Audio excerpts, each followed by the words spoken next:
ദേഷ്യപ്പെടാതെ പിന്നെ അവൾക്ക് പഠിക്കാൻ പോകാൻ പറഞ്ഞിട്ട് പറ്റില്ല. അടുക്കള പണി ചെയ്യാൻ ഇൻട്രസ്റ്റ്. നീ എന്തായാലും കോളേജിൽ പോയേ പറ്റൂ. നിന്നെ എവിടെയെങ്കിലും നിർത്തി ശരിയാവില്ല.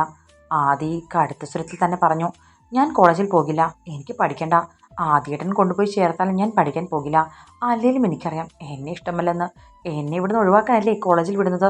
അടുത്ത വർഷം ചേരാമെന്ന് ഞാൻ പറഞ്ഞതാണല്ലോ. എന്നിട്ടും കണ്ണു നിറച്ച് വാശിയോട് പറയുന്ന പെൺകുട്ടിയെ ആദ്യം അമ്പരപ്പോടെ നോക്കി. ഞാൻ പറയുന്ന എല്ലാ കാര്യങ്ങളും നീ അനുസരിക്കണം എന്നൊന്നുമില്ല പാർവണ. ഞാൻ ആരുടെ അടുത്തും അങ്ങനെ വാശി പിടിക്കാറില്ല. മനുഷ്യർക്കെല്ലാവർക്കും അവരവരുടേതായ ഇഷ്ടങ്ങളുണ്ട്. നമ്മളത് റെസ്പെക്ട് ചെയ്യണം. നീ നിന്റെ താല്പര്യത്തിനനുസരിച്ചാണ് ജീവിക്കേണ്ടത്. പക്ഷേ ചില കാര്യങ്ങളിൽ നീ തെറ്റായ തീരുമാനമാണ് എടുക്കുന്നത്. നല്ല കാര്യങ്ങൾ പറയുമ്പോൾ കേട്ടാൽ എന്താ നിനക്ക്? അതിപ്പോൾ ഞാനൊരു വിഡിത്തം ചെയ്യാൻ ഒരുങ്ങിയാൽ നീ പറഞ്ഞ് തിരുത്തണം. നമ്മൾ ഭാര്യാഭർത്താക്കന്മാരാണെന്നതിൽ ഉപരി നല്ല സുഹൃത്തുക്കളുമല്ലേ? നിന്റെ ഫ്രണ്ട് എന്ന നിലയിൽ ഞാൻ നിനക്ക് നല്ലത് വരണമെന്നല്ലേ ആഗ്രഹിക്കൂ. അതുകൊണ്ട് ഞാൻ പറയുന്നതിൻ്റെ പാറക്കുട്ടി കേൾക്കണം. നമുക്ക് ഇന്ന് തന്നെ പോയി ആ പ്രിൻസിപ്പലിനെ കാണാം. ആദി പാർവണയുടെ അടുത്ത് ചെന്ന് അവളുടെ കൈയെടുത്ത് തലോടി. ഞാൻ ആദ്യേട്ടൻ പറയുന്നത് പോലെ കേട്ടോളാം. ഷികയും അനാമികയും എന്തെങ്കിലും പറഞ്ഞാലും ജോലിക്കാരെ ഏൽപ്പിച്ചോളാം. പോരെ? എന്നാലും നീ പഠിക്കാൻ പോകില്ല അല്ലേ? അടുത്ത വർഷം പോയിക്കോളാം ആദ്യേട്ടാ, പ്ലീസ്. അവൾ അവൻ്റെ നെഞ്ചിൽ ചേർന്ന് നിന്നുകൊണ്ട് പറഞ്ഞു.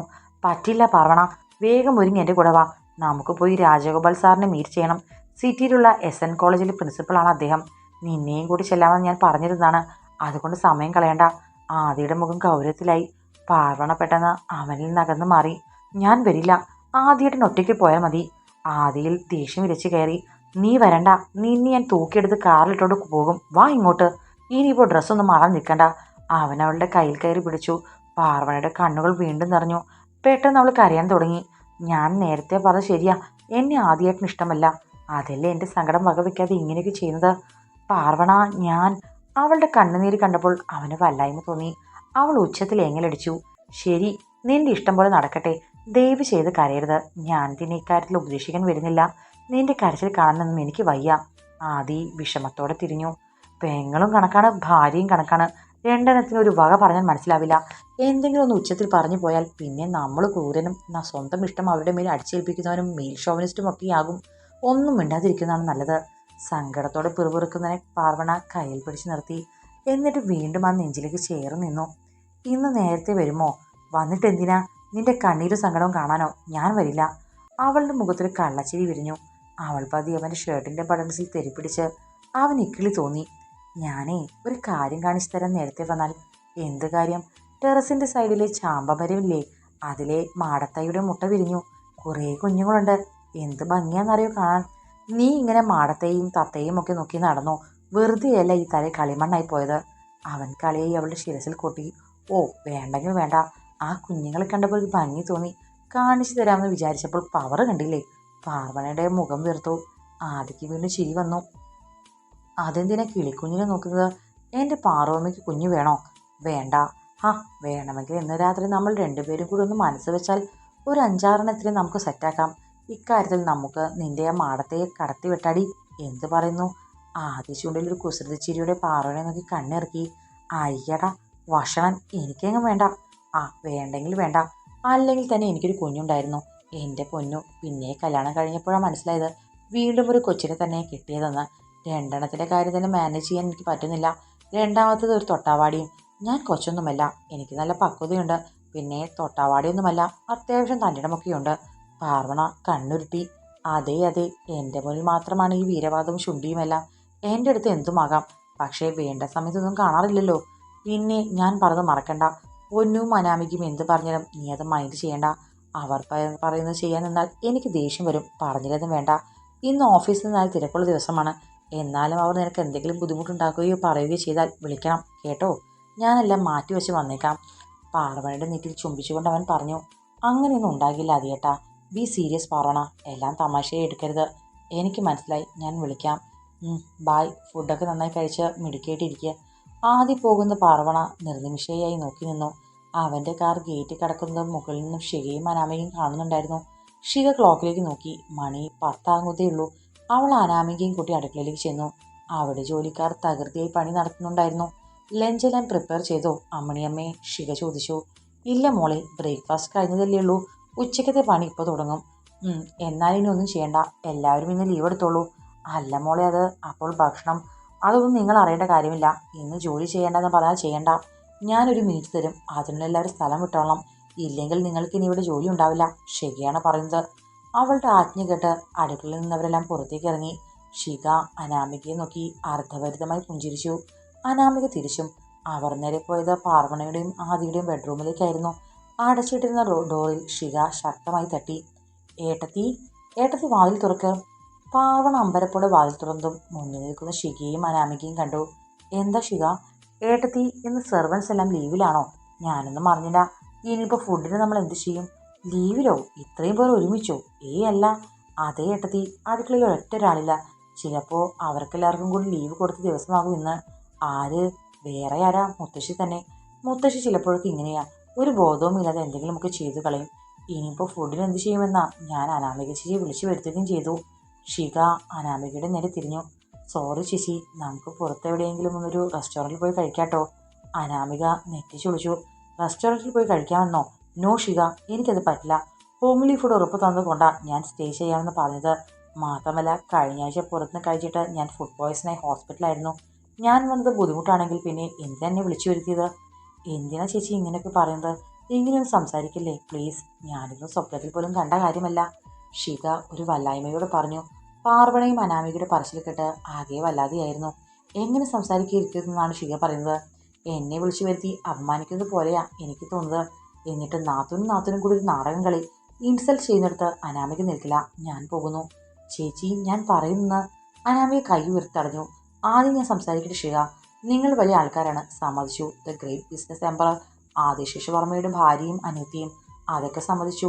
പക്ഷേ ബാക്കിയുള്ളവരെ ചവിട്ടിത്താഴ്ത്തിക്കൊണ്ടല്ല നിങ്ങളുടെ ഗ്രേറ്റ്നെസ് കാണിക്കേണ്ടത്. നിങ്ങളുടെ സ്വഭാവം ഇപ്പോഴെനിക്ക് മനസ്സിലായത്. ഞാൻ പോകുന്നു. വീട്ടിൽ വന്നവർക്ക് ഒരു നേരത്തെ ഫുഡ് കൊടുക്കാൻ പിശുക്കുന്ന നിങ്ങളൊക്കെ മനുഷ്യരാണോ? അപ്പോൾ ഇതാണ് ഞാൻ ഗ്രേറ്റ് ആണെന്ന് വിചാരിച്ചിരുന്ന ആദിശേഷവർമ്മയുടെ കുടുംബസ്ഥിതി. I am leaving, bye. എൻ്റെ പപ്പയും മമ്മിയും ചോദിച്ചാൽ ഞാനുള്ള കാര്യം പറയും. ഈ ആദിയുടെ തനിനിറം അവരും കൂടി ഒന്നറിയട്ടെ. അനാമികയുടെ അവസാനത്തെ വാക്കിൽ പാർവണിക്ക് നല്ല വേദന തോന്നി. അതിന് എൻ്റെ ഏട്ടനെ എന്തിനാ അനാമിക ചേച്ചി കുറ്റം പറയുന്നത്? തെറ്റ് ചെയ്ത് ഞങ്ങളല്ലേ. പാവം എൻ്റെ ഏട്ടൻ എന്ത് ചെയ്തു? ഷിക അസഹ്യതയോട് ചോദിച്ചു. എന്ത് ചെയ്തെന്നോ? ഞാൻ ആദിയുടെ വീട്ടിലെ ഗസ്റ്റാണ്. ആദിയാണല്ലോ കുടുംബനാഥൻ. ഞാനിവിടെ വന്നത് ആദി കണ്ടതുമാണ്.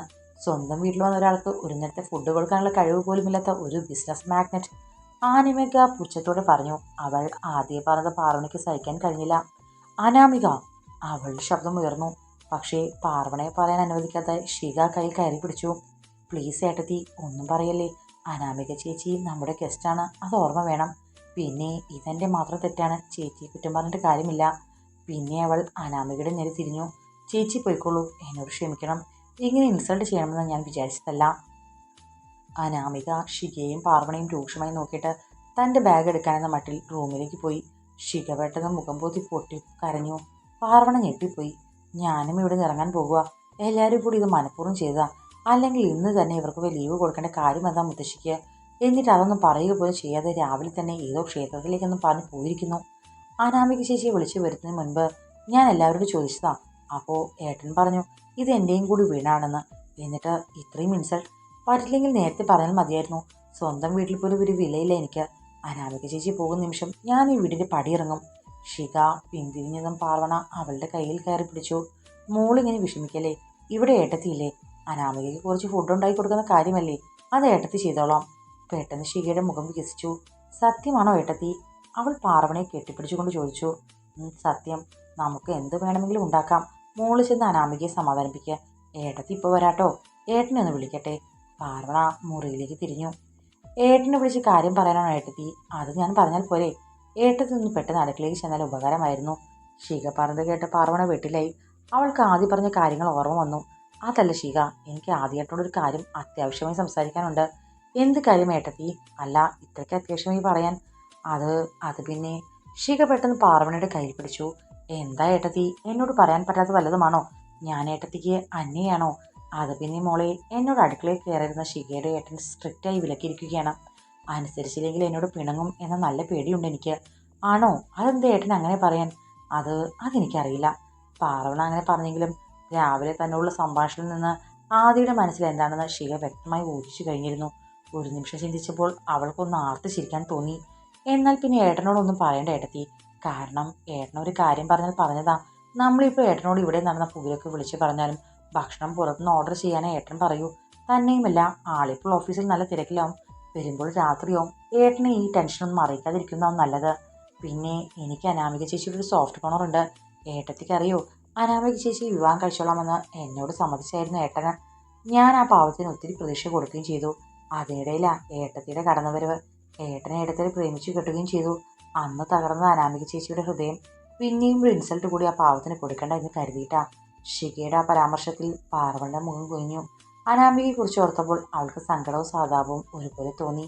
ആദ്യം അവഗണിച്ച കാലങ്ങളിൽ താൻ അനുഭവിച്ച വേദനയുടെ തീവ്രത അവൾക്ക് ഓർമ്മ വന്നു. പാവം, ഷിക പറഞ്ഞത് വെച്ച് നോക്കുമ്പോൾ അറിയാതെയാണെങ്കിലും താൻ അനാമികയുടെ സങ്കടത്തിന് കാരണക്കാരിയായി. തന്നെപ്പോലൊരു പെണ്ണല്ലേ അവളും. അപ്പോഴേക്കും അനാമിക ബാഗും തൂക്കി ഇറങ്ങി വന്നു കഴിഞ്ഞിരുന്നു. ഞാൻ പോകുന്നു, അവൾ കടുത്ത മുഖത്തോട് ഷികയോട് പറഞ്ഞു. പ്ലീസ് അനാമിക, പോകരുത്. ഞാൻ ഇപ്പോൾ തന്നെ അടുക്കളയിൽ കയറി അനാമികയ്ക്ക് ഫുഡ് ഉണ്ടാക്കി തരാം. ഞാൻ ആദ്യമായിട്ടൊന്ന് വിളിച്ചോട്ടെ? അനാമിക പുച്ഛത്തോടെ പാർവണെ നോക്കി. പാർവണ ഇവിടുത്തെ കുലസ്ത്രീയ, ഏത് നൂറ്റാണ്ടിലും ജീവിക്കുന്നത്? വീട്ടിൽ വന്നൊരു ഗസ്റ്റിനെ കുറിച്ച് ഫുഡ് കൊടുക്കാൻ കൂടി ഹസ്ബൻഡിന് അനുവാദം വേണോ? അനാമിക പറഞ്ഞതിന് എന്ത് മറുപടി കൊടുക്കണമെന്ന് പാർവണയ്ക്ക് മനസ്സിലായില്ല. അവൾ നിസ്സഹായതയോടെ ഷികയെ നോക്കി. ഏടത്തി പ്ലീസ്, ഞാൻ കാല് പിടിക്കാം. ഷിക അവൾക്ക് നേരെ കെഞ്ചി. ഞാനിപ്പോൾ തന്നെ എന്തെങ്കിലും ഉണ്ടാക്കാം. അനാമിക കുറച്ചു നേരം ഒന്ന് വെയിറ്റ് ചെയ്യും. ഒരു വല്ലായ്മയോട് പറഞ്ഞിട്ട് പാർവണ അടുക്കളയിലേക്ക് പോയി. ഷിക അവളുടെ പിറകെ ചെന്നു. ഏട്ടത്തി, നമുക്കൊരു സദ്യ തന്നെ ഒരുക്കിയാലോ? പായസം അടക്കം 5-6 തരം കറിയും അടപ്രഥമനും സെറ്റാക്കാം. എന്തു പറയുന്നു? അതിനൊക്കെ സമയമെടുക്കില്ലേ? അനാമികയ്ക്ക് വിശക്കുന്നുണ്ടാവും. രാവിലെയും പ്രത്യേകിച്ചൊന്നും കഴിച്ചില്ലെന്നല്ലേ പറഞ്ഞത്? അത് സാരമില്ല. അനാമിക ചേച്ചിക്ക് നല്ല ദേഷ്യം വന്നിരിക്കുകയാണ്. ഇനി ആളെ പാട്ടിലാകാൻ ഒരു കിടലിന് സദ്യ കൊണ്ടേ പറ്റൂ. പിന്നെ ഏട്ടത്തി ഇതൊന്നും ഒറ്റയ്ക്ക് ചെയ്യേണ്ട, ഞാൻ കൂടി ഹെൽപ്പ് ചെയ്യാം. അതിന് ഷികയ്ക്ക് ഇതൊക്കെ അറിയുമോ? അത്യാവശ്യമൊക്കെ. ഞാൻ ഒരുപാട് അടുക്കളയിൽ കയറി കുക്ക് ചെയ്യുന്നത് ഏട്ടന് ഇഷ്ടമുള്ള കാര്യമല്ല. പഠിത്തത്തിൽ ശ്രദ്ധിക്കാൻ പറയും. പിന്നെ അറിയാത്തത് എനിക്ക് ഏട്ടത്തി പറഞ്ഞു തന്നാൽ മതി. പാർവണ ഒരു പുഞ്ചിയുടെ തല കുലുക്കി. അവൾക്ക് തന്നെ ഷിക അംഗീകരിക്കുന്നതിൽ വലിയ സമാധാനം തോന്നുന്നുണ്ടായിരുന്നു. ഞാനിപ്പോൾ വരാട്ടെ ഏട്ടത്തി, ഈ ഡ്രസ്സ് നല്ലതാ, ഇതൊന്ന് മാറിക്കോട്ടെ, അല്ലെങ്കിൽ അഴുക്ക് പിടിക്കും. ശരി. ഷിക പോയിട്ട് കുറച്ചു നേരത്തിനകം തിരികെ വന്നു. പാർവണ സാമ്പാറിനും തോരനുമായി അരിയാനുള്ള പച്ചക്കറികൾ എടുത്ത് അവൾക്ക് കൊടുത്തു. എന്നിട്ട് തേങ്ങ ചുരണ്ടാൻ തുടങ്ങി. ഷിക ഒരു ക്യാരറ്റ് കയ്യിലെടുത്ത് അരിയാൻ തുടങ്ങി. അവൾ വളരെ പതിയാണത് ചെയ്തത്. പാർവണ സ്പീഡിൽ തേങ്ങ ചുരണ്ടിക്കൊണ്ടിരുന്നു. ഏടത്തേക്ക് വിഷമായോ ഇന്നത്തെ സംഭവത്തിൽ? ഷിക ചോദിച്ചു. ഇല്ല മോളെ, അങ്ങനെയൊന്നുമില്ല. ഒരു കുടുംബമായാലും ഇതൊക്കെ പതിവല്ലേ, പാർവണ പറഞ്ഞു. ഷിക വെറുതെ മൂളി. 5 മിനിറ്റ് കഴിഞ്ഞപ്പോൾ അനാമിക അങ്ങോട്ടേക്ക് എത്തി. അവളുടെ കയ്യിൽ ഷികയുടെ ഫോൺ ഉണ്ടായിരുന്നു. ഷിക, മെഡിക്കൽ കോളേജിൽ നിന്നിട്ട് പ്രൊഫസർ വിളിക്കുന്നുണ്ട്, ഒരു സുധാകർ സാർ. എന്തോ പ്രൊജക്റ്റ് സബ്മിറ്റ് ചെയ്യുന്ന കാര്യം ചോദിച്ചു. ലാസ്റ്റ് ഡേറ്റ് കഴിയാറായത്രേ. അയ്യോ, സാർ ഭയങ്കര ചൂടനാ. കറക്റ്റ് ഡേറ്റിന് അത് സബ്മിറ്റ് ചെയ്തില്ലെങ്കിൽ എൻ്റെ മാർക്ക് കളയും. ഷിക പറയുന്നത് കേട്ട പാർവണ അമ്പരപ്പോടെ മുഖമുയർത്തി നോക്കി. അതിന് നീ അത് പ്രിപ്പയർ ചെയ്തോ? കുറച്ചുകൂടി എഴുതാനും വരയ്ക്കാനുമുണ്ട്. സാർ എന്താ പറഞ്ഞത്? ഇന്ന് അവധിയാണെങ്കിലും കോളേജിൽ ചെന്ന് സാറിൻ്റെ ക്യാബിനിൽ സംഗതി കംപ്ലീറ്റ് ചെയ്ത് വെക്കണമെന്ന്. ഇല്ലെങ്കിൽ മാർക്ക് പോയ തന്നെ. ഈശ്വര, ഞാൻ എന്താ ഇപ്പോൾ ചെയ്യുക? ഈ പ്രൊജക്റ്റ് നല്ല മാർക്കുള്ളതാ. അതിപ്പോൾ പ്രിപ്പയർ ചെയ്യാൻ 2-3 മണിക്കൂർ വേണം. മാത്രമല്ല മാർക്ക് കുറഞ്ഞാൽ ഏട്ടന് വിഷമമാകും. എൻ്റെ ഇതുവരെയുള്ള കഷ്ടപ്പാടെല്ലാം വെറുതെയാവും. ഇനി ഞാൻ എങ്ങനെ എൻ്റെ ഏട്ടൻ്റെ മുഖത്ത് നോക്കും? ഷിക തലക്കടിച്ചു. ഇങ്ങനെ സ്വയം പരിതപിച്ചു കൊണ്ടിരിക്കാതെ വേഗം പോയത് ചെയ്യാൻ നോക്ക്. ഞാനും ഹെൽപ്പ് ചെയ്യാം. വൈകുന്നേരത്തിനുള്ളിൽ തീർത്ത് സബ്മിറ്റ് ചെയ്യാൻ സാധിച്ചാലോ? ഇത്രയും കഷ്ടപ്പെട്ടിട്ട് അവസാനം കലമട ഉടയ്ക്കുന്നതിനും നല്ലതല്ലേ? പക്ഷേ എനിക്കിവിടെ ഏട്ടത്തെ സഹായിക്കണമല്ലോ. അത് പാർവണ തനിയെ ചെയ്യില്ലേ? ഷികയുടെ പഠിപ്പിനേക്കാൾ വലിയ കാര്യമാണോ ഇത്? എനിക്കങ്ങനെ തോന്നുന്നില്ല. പാർവണ ഉത്കണ്ഠയുടെ ഷികയെ നോക്കി. മോള് പോയിക്കോ, മാർക്ക് കുറഞ്ഞാൽ ശരിയാവില്ല. നേരത്തെ പറഞ്ഞതുപോലെ ഏട്ടനും അത് സങ്കടമായില്ലേ? ഞാൻ ചെയ്തോളാം. താങ്ക്സ് ഏട്ടത്തി, താങ്ക്സ് അലോട്ട്.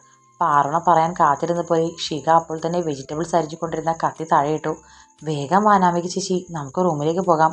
അവൾ ധൃതി പിടിച്ചു. ഒന്ന് വേഗം വേണം കേട്ടോ പാർവണ, വിശന്നിട്ട് കൂടുതൽ കഴിയുന്നു. വിഭവങ്ങളൊക്കെ കുറച്ച് കൂടുതലായിക്കോട്ടെ. എനിക്ക് കുറേ കറികളുള്ളത് ഇഷ്ടം. പിന്നെ ഞാൻ നേരത്തെ പറയുന്നു കാര്യമായി കണ്ട കേട്ടോ. വിശപ്പ് വന്നാൽ ഞാൻ പിന്നെ ഭ്രാന്തിയാ. മാത്രമല്ല നേരത്തെ നിങ്ങൾ രണ്ടുപേരും എന്നെ അവഗണിക്കുന്നത് പോലെ തോന്നി. അതാ ഞാൻ, ക്ഷമിക്കണേ. അനാമിക പാർവണയുടെ കയ്യിൽ പിടിച്ചു. അതൊന്നും സാരമില്ല അനാമിക, എനിക്ക് മനസ്സിലാകും. പാർവണ പുഞ്ചിരിച്ചു. ഷികയും അനാമികയും അടുക്കളവാതിൽ കടന്നു പോകുന്നു നോക്കി പാർവണ നിന്നു. പിന്നെ തന്നെ കാത്തു കിടക്കുന്ന 100,000 പണികളിലേക്ക് തിരിഞ്ഞു. 10 മിനിറ്റിനകം ഷികയും അനാമികയും കയറി കാർ ഗേറ്റ് കടന്നു പോയത് അവൾ അറിഞ്ഞതേയില്ല. നഗരത്തിലെ ഫേമസ് ഹോട്ടൽ ക്രൗൺ പ്ലാസയിലേക്കാണ് ഷിക വണ്ടി പായിച്ചത്. സമയം 11:30 ആകുന്നതേ ഉണ്ടായിരുന്നുള്ളൂ. വേഗം ഓർഡർ ചെയ്യ് ഷിക, ഇന്നെന്തോ കഴിക്കാൻ വല്ലാത്തൊരു ഉത്സാഹം. അനാമിക ചിരിച്ചു. ഹോട്ടലിലെ മനോഹരമായ കൃത്രിമ വാട്ടർഫോളിനടുത്ത് പ്രത്യേകം അറേഞ്ച് ചെയ്ത ചെയറുകളിലായിരുന്നു അവർ ഇരുന്നത്. വെയിറ്റർ ഉടനെ മെനു കാർഡുമായി വന്നു. എന്ത് വേണമെങ്കിലും വാങ്ങിച്ചു കഴിച്ചു അനാമിക ചേച്ചി, ഇന്ന് നമ്മുടെ വിജയത്തിൻ്റെ ദിവസമല്ലേ. കാര്യങ്ങൾ നമ്മൾ വിചാരിക്കുന്ന പോലെയൊക്കെ നടക്കുമോ? പിന്നല്ലാതെ. ഏട്ടൻ പാർവണയെ അടുക്കളയിൽ കാണേണ്ട താമസമേ ഉള്ളൂ. ഈ ചെറിയ കാര്യത്തിന് ആദ്യം പാർവണയുമായി പ്രശ്നമുണ്ടാക്കുമെന്ന് ശിഖയ്ക്ക് തോന്നുന്നുണ്ടോ? ചെറിയ കാര്യമോ? അത് അനാമിക ചേച്ചിക്ക് ഏട്ടനെ അറിയാത്തത് കൊണ്ടാണ്. ഏട്ടൻ ഒരിക്കലും ആരോടും ഒന്നും നിർബന്ധിച്ച് പറയാറില്ല. മറ്റൊരാളുടെ ജീവിതത്തിൽ സ്വാതന്ത്ര്യത്തിൽ ഇടപെടുന്നത് ശരിയല്ല എന്നാണ് ഏട്ടൻ്റെ പക്ഷം. അതിപ്പോൾ എൻ്റെ ലൈഫിലായാലും അങ്ങനെ തന്നെ. പിന്നെ ഏട്ടൻ ആരോടെങ്കിലും എന്തെങ്കിലും ഒരു കാര്യം ചെയ്യരുതെന്ന് പറയുകയാണെങ്കിൽ ആ കാര്യം കൊണ്ട് അവർക്ക് അത്രമേൽ ബുദ്ധിമുട്ടുണ്ടാവും എന്നാൾ മനസ്സിലാക്കിയിട്ടുണ്ടാവും. അത്രയും അത് അവരെ ബോധ്യപ്പെടുത്താൻ ശ്രമിച്ചിട്ടുണ്ടാകും. ഇവിടെ പാർവണ ഏട്ടൻ ഒരുപാട് ഉപദേശിച്ചു കാണും. ഒരുപാട് കാര്യങ്ങൾ പറഞ്ഞ് ബോധ്യപ്പെടുത്താൻ ശ്രമിച്ചു കാണും. എന്നിട്ടും അവൾ ഏട്ടൻ്റെ വക തള്ളിപ്പറഞ്ഞെങ്കിൽ ഏട്ടൻ അവൾക്ക് യാതൊരു വിലയുമില്ല എന്നാണ് അർത്ഥം. അല്ലെങ്കിൽ നമ്മൾ അങ്ങനെ ആക്കി തീർക്കും. പക്ഷേ നമ്മൾ പറയുന്നത് ആദ്യം വിശ്വസിക്കുമോ? അനാഗമിക സംശയത്തോട് ചോദിച്ചു. വിശ്വസിക്കാതെ പിന്നെ നമ്മൾ ചുമ്മാ അങ്ങ് പറയുകയല്ലോ.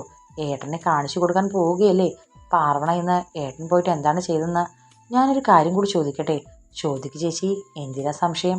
ശിഖ ഉത്സാഹത്തോടെ പ്രോത്സാഹിപ്പിച്ചു. ആദ്യക്ക് ദേഷ്യം നമ്മളോടാവില്ലേ? ഭാര്യയെ നിർബന്ധിച്ച് അടുക്കളയിൽ കയറിയതിന്. അതിനാര് നിർബന്ധിച്ചു? നമ്മളൊന്ന് ചോദിച്ചു, അത്രയേ ഉള്ളൂ. കേട്ട മതി കേൾക്കാതെ മതി അടുക്കളയിൽ കയറാൻ അവളോട് ആര് പറഞ്ഞു?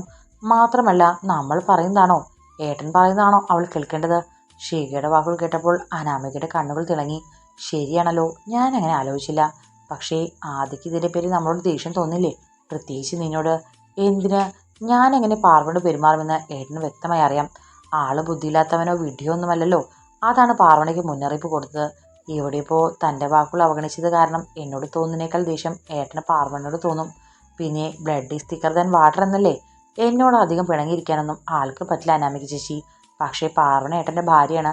തനിക്കൊരു വിലയും തരാത്തവളെ എന്തിനാ ചുമക്കുന്നതെന്ന് ഏട്ടന് തോന്നിയാൽ കുറ്റം പറയാനുണ്ടോ? ഇങ്ങനെ 2-3 കാര്യങ്ങൾ നമ്മൾ ഒപ്പിച്ചാൽ പാർവണ ഏട്ടൻ്റെ ലൈഫിൽ നിന്ന് ഔട്ടാകും. പിന്നെ ആ സ്ഥാനത്ത് ആമി ചേച്ചി മാത്രം. ശിഖ അത് പറഞ്ഞപ്പോൾ അനാമികയുടെ മുഖം സന്തോഷത്താൽ തൊടുത്തു. ആദിയെ സ്വന്തമാക്കുക, ആ സൗന്ദര്യവും സ്വത്തുമെല്ലാം തന്നിതാക്കുക എന്നു മുതലെയുള്ള സുന്ദര സ്വപ്നമാണത്. ആദിയുടെ വശ്യമായ രൂപം ഓർത്തപ്പോൾ തന്നെ അവൾ പുളകം കൊണ്ടു. മാഡം ഓർഡർ പറഞ്ഞില്ലല്ലോ? വീണ്ടും വെയിറ്റർ വന്ന് ചോദിച്ചപ്പോൾ അനാമിക മെനു കയ്യിലെടുത്തു. അതൊരു ഇൻഡോ ചൈനീസ് റെസ്റ്റോറൻ്റ് ആയിരുന്നു. കാശ് മുടക്കുന്ന ശരിയായതുകൊണ്ട് തന്നെ അനാമികയ്ക്ക് യാതൊരു കുലക്കവും ഉണ്ടായിരുന്നില്ല. അവൾ തോന്നിയ പോലെ ഐറ്റംസ് ഓർഡർ ചെയ്തു കൊണ്ടിരുന്നു. Kappa chicken, sweet and sour pork, duck roast, 2 spring rolls, mutton curry, fried rice, lamb chops, butter chicken, butter naan, then wonton soup. ഇനി നീ ഓർഡർ ചെയ്യിക്കുക. ഇനി എന്തെങ്കിലും വേണമെങ്കിൽ ഞാൻ പറയാം. ഇത്രയുമോ അനാമിക ചേച്ചി? ഇതെല്ലാം കൂടി എങ്ങനെ കഴിച്ചു തീർക്കാം? എല്ലാത്തിൽ നിന്നും കുറച്ച് കഴിക്കാമല്ലോ. നിനക്കെന്താ വേണ്ടത്? ഞാൻ ഗീ റൈസ് വാങ്ങാം. പിന്നെ പൊരിച്ച ചിക്കൻ. ഇവിടുത്തെ കോമ്പിനേഷൻ ബെസ്റ്റാ. അതുമാത്രമോ? അതാദ്യം കഴിക്കട്ടെ, എന്നിട്ട് അടുത്തത്. ശിഖ പുഞ്ചിരിച്ചു. 2-3 മിനിറ്റിൽ ഈ പറഞ്ഞ വിഭവങ്ങളെല്ലാം ടേബിളിൽ നിന്നു. ഇപ്പോൾ പാർവണ അടുക്കളയിൽ കിടന്ന് വലയുകയാവുമല്ലേ? അത് ഓർക്കുമ്പോൾ എന്താ സന്തോഷം. അനാമിക ചിരിച്ചു. നമ്മൾ അവൾ ഉണ്ടാക്കി ഫുഡ് കഴിക്കുമെന്ന് പ്രതീക്ഷിക്കും. പാവം. പിന്നെ ആ പട്ടിക്കാട്ടുകാരി ഉണ്ടാക്കിയ പുല്ലും വൈക്കോലും ഒന്നും കഴിക്കാൻ ഈ ശിഖയെ കിട്ടില്ല. പിന്നെ അവൾ വലിയ പാചകറാണിയെന്നൊന്നും എനിക്കിതുവരെ തോന്നിയിട്ടില്ല. നീ എപ്പോഴെങ്കിലും അവളുണ്ടാക്കി ഫുഡ് കഴിച്ചിട്ടുണ്ടോ? അനാമിക ശിഖയോട് ചോദിച്ചു. ഇല്ല, അതല്ലേ പറഞ്ഞത്. അവളുണ്ടാക്കി ഫുഡൊന്നും കഴിക്കാൻ എന്നെ കിട്ടില്ലെന്ന്. അങ്കിളും അല്ലുവേട്ടനും ഒക്കെ ഇടയ്ക്ക് പുകഴ്ത്തുന്ന കാണാം ചുമ്മാ. അത് കേട്ട് ഞെളിയാൻ അവളും. ശിഖ പുച്ഛത്തോടെ ചുണ്ടുകൂട്ടി. ഇനി എന്താ നമ്മുടെ പ്ലാനൊക്കെ വരാൻ പോകുന്നതല്ലേ ഉള്ളൂ അനാമിക ചേച്ചി. ചേച്ചി കഴിച്ചോളൂ, ഞാനൊന്ന് മുത്തശ്ശിയെ വിളിക്കട്ടെ. ശിഖ ഫോണെടുത്ത് ഇന്ദിരയുടെ നമ്പർ ഡയൽ ചെയ്തു. ഒറ്റ സെക്കൻഡ് തന്നെ അവർ കോൾ എടുത്തു. ആ പൊന്നു പറയൂ, മുത്തശ്ശി വീട്ടിലെത്തിയോ? ഞാനങ്ങോട്ട് വന്നുകൊണ്ടിരിക്കുക. എന്താ മോളെ, നീ അവിടെ ഇല്ലേ? ശബ്ദം കേട്ടിട്ട് പുറത്താണെന്ന് തോന്നുന്നല്ലോ. ആ, ഞാൻ പുറത്തൊരു റെസ്റ്റോറൻറ്റിൽ ഭക്ഷണം കഴിക്കുക മുത്തശ്ശി. കൂടെ അനാമിക ചേച്ചിയുമുണ്ട്. ഓ, അനാമിക എത്തിയോ? അല്ല, ഇന്ന് വീട്ടിലൊന്നും ഉണ്ടാക്കിയില്ലേ? ഞാൻ പറയുന്നത് മുത്തശ്ശി ശ്രദ്ധിച്ച് കേൾക്കണം. എന്നിട്ട് പറയുന്നത് പോലെ ചെയ്യണം. ഏറ്റോ? ആ പാർവണയ്ക്കൊരു പണി കൊടുക്കാനാ. പാർവണയുടെ കാര്യം കേട്ടപ്പോൾ ഇന്ദിരയ്ക്ക് ഉത്സാഹമായി. നീ എന്താണെങ്കിലും പറയൂ മോളെ, ഞാൻ അതുപോലെ ചെയ്തിരിക്കും. ശിഖ തന്റെ പദ്ധതി മുത്തശ്ശിയോട് വിശദീകരിക്കാൻ തുടങ്ങി. ഇന്ദിര അത് കാതു കുറിപ്പിച്ച് കേട്ടു. ശിഖയുടെ അടുത്ത പ്ലാൻ കേൾക്കുന്തോറും അനാമികയുടെ ചുണ്ടിൽ ഉത്സാഹത്തിന് ചിരി വിടർന്നു. നീ അനുഭവിക്കാൻ കിടക്കുന്നതേ ഉള്ളടി പാർവണേ. ഒട്ടും പ്രതീക്ഷിക്കാതെ എന്നിൽ നിന്ന് ആദ്യം തട്ടിയെടുത്തവളാണ് നീ. നീ അത്രയും നരകിക്കണം. അവൾ പല്ല് കടിച്ചു. ഇന്ദിര ക്ഷേത്ര ദർശനമൊക്കെ കഴിഞ്ഞ് വീട്ടിലെത്തിയതും നേരെ അടുക്കളയിലേക്കാണ് പോയത്. ആ സമയത്ത് പാർവണ പായസത്തിൽ നെയ്യൊഴിച്ച് ഇളക്കുകയായിരുന്നു. അതിൻ്റെ ഹൃദ്യമായ സുഗന്ധം ചുറ്റും പരന്നപ്പോൾ ഇന്ദിരയ്ക്ക് വിശപ്പ് അസഹ്യമായി. അല്ലെങ്കിലും ഇടയ്ക്കിടെ പാർവണ ഉണ്ടാക്കുന്ന രുചിക്കൂട്ടുകളെല്ലാം അവരുടെ നാവിലും എത്തിപ്പെടാറുണ്ടായിരുന്നു. അതെല്ലാം അസൽ രുചിയാണെന്ന് അവർക്കറിയുകയും ചെയ്യാം. എങ്കിലും അവൾ കേൾക്കെ നല്ല 2 വാക്ക് പറയാൻ അവർ ഇഷ്ടപ്പെട്ടിരുന്നില്ല. പിറകിൽ കാൽപ്പെരുമരം കേട്ടപ്പോൾ പാർവണ തിരിഞ്ഞു നോക്കി. ഇന്ദിരയെ കണ്ടപ്പോൾ അവളൊന്ന് പരിങ്ങി. അവർ വഴക്കു പറയുമോ എന്നൊരു ചിന്ത അവളിൽ വന്നു. നീ എന്താ ചെയ്യുന്നത് മോളെ? ആ മോളെ വിളി കേട്ട് അവളൊരു നിമിഷം അമ്പരന്ന് പോയി. എന്താ മോളെ, ഞാൻ ചോദിച്ചു കേട്ടില്ലേ? അത് അത് പിന്നെ മുത്തശ്ശി, ഇവിടുത്തെ ചേച്ചിമാരെല്ലാം ഇന്ന് ലീവാണ്. ശിഖ വിളിച്ചിട്ട് അനാമിക വന്നിട്ടുണ്ട്. അപ്പോൾ ഫുഡ് കൊടുക്കാൻ വേണ്ടിയാ ഞാൻ. അവളുടെ ശബ്ദം ഇടറി. അതിനെന്താ മോളെ, നീ ചെയ്തത് നല്ല കാര്യമല്ലേ? അതിന് നീ എന്തിനാ ഇങ്ങനെ വിഷമിക്കുന്നത്? അല്ല, മുത്തശ്ശിക്ക് ദേഷ്യമാകുമെന്ന് വിചാരിച്ചു. ഇന്ദിര പാർവണയുടെ കവിൾ കൈവച്ചു. എനിക്കെന്തിനാ കുട്ടി നിന്നോട് ദേഷ്യം? നീ എൻ്റെ ഒരേ ഒരു കൊച്ചുമകൻ്റെ നല്ല പാതിയല്ലേ? പിന്നെ ആ സമയത്ത് ദേഷ്യം കൊണ്ട് എന്തെങ്കിലുമൊക്കെ പറഞ്ഞിട്ടുണ്ടാകും. അതെങ്ങനാ? ആ തെമ്മാടി ഞങ്ങൾക്ക് ഇതെല്ലാം ഒന്ന് ഉൾക്കൊള്ളാൻ കൂടി സമയം തന്നില്ലല്ലോ. പെട്ടെന്ന് നിന്നെ ഇങ്ങോട്ട് കൂട്ടിക്കൊണ്ട് വരികയല്ലായിരുന്നോ? ഏതായാലും ഇന്ന് നീ ചെയ്ത നല്ല കാര്യമാ. വീട്ടിലെ പെണ്ണുങ്ങൾ ഇങ്ങനെയാവണം മോളെ, കണ്ടറിഞ്ഞ് പെരുമാറണം. മിടുക്കി കുട്ടി. പാർവണയുടെ ഹൃദയം നിറഞ്ഞു പോയി. അവൾ ഇന്ദിരയിൽ നിന്ന് ഒട്ടും പ്രതീക്ഷിക്കാത്ത വാക്കുകളായിരുന്നു അത്. പ്രശ്നങ്ങളാണ് ഒഴിഞ്ഞു പോവുകയാണെന്ന് അവൾക്ക് തോന്നി. മഞ്ഞുരുകുന്നു.